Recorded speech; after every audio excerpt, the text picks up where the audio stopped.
এই মুহূর্তে রাজ্যের সবথেকে বড় খবর, বিশ্ব ইজতেমায় হুমায়ুন কবিরকে দেখে গো ব্যাক স্লোগান।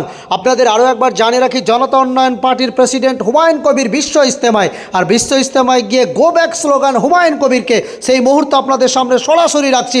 রাজ্য রাজনীতিতে সবথেকে বড় খবর, হুগলিতে বিশ্ব ইজতেমায় গিয়ে গো ব্যাক স্লোগান হুমায়ুন কবিরকে। কি বলছেন হুমায়ুন কবির, এ বিষয়ে রাখবো। আসুন আপনি শান্তি নেন, শান্তি নেন, চলুন।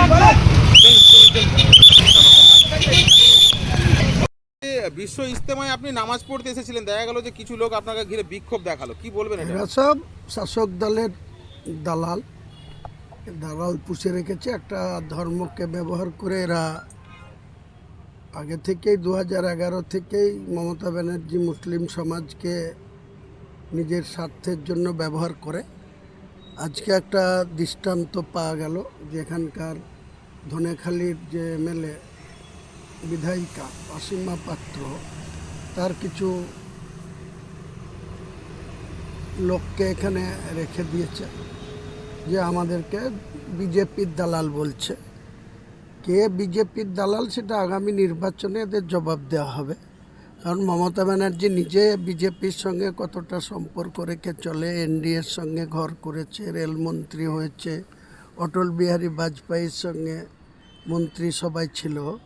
আজকে তাদের এমএলএ হুগলিতে দাঁড়িয়ে বলবে আমাকে বিজেপির দালাল, এর জবাব 26-এ ঠিক দিয়ে দেওয়া হবে। কোথাও কি তৃণমূল ভয় পাচ্ছে আপনাকে? নিশ্চয়ই ভয় পাচ্ছে, তা নাহলে একটা বিশ্ব ইজতেমা, মুসলমান সমাজের এত বড় একটা অনুষ্ঠান, যেখানে 6 মাস আগে থেকে এখানে সমস্ত স্ট্যান্ড তৈরি হচ্ছে, ক্যান্টিন আছে গোটা রাজ্যের বিভিন্ন জেলার। সেখানে আমার মতো একটা লোক, আমি তো কোনো কারোর জন্য এখানে রাজনীতি করতে আসিনি।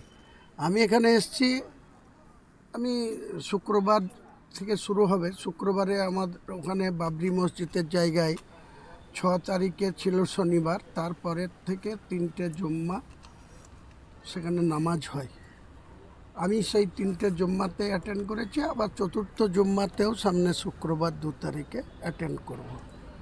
তো স্বাভাবিকভাবেই আমি আজকে বুধবার 31 তারিখে, আমার কাছে আগে থেকে খবর ছিল যে 1 তারিখ বা 2 তারিখ থেকে কোনো গাড়ি ওখানে প্রবেশ করতে দেবে না। তো আমার পক্ষে তো 5 কিলোমিটার 7 কিলোমিটার হেঁটে ওখানে যাওয়া সম্ভব নয়, তাই আমি এসেছিলাম জোহরের নামাজ পড়তে।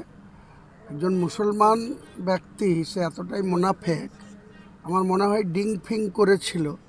সে আপনারা দেখলেন যে সে কী ধরনের অভদ্রতা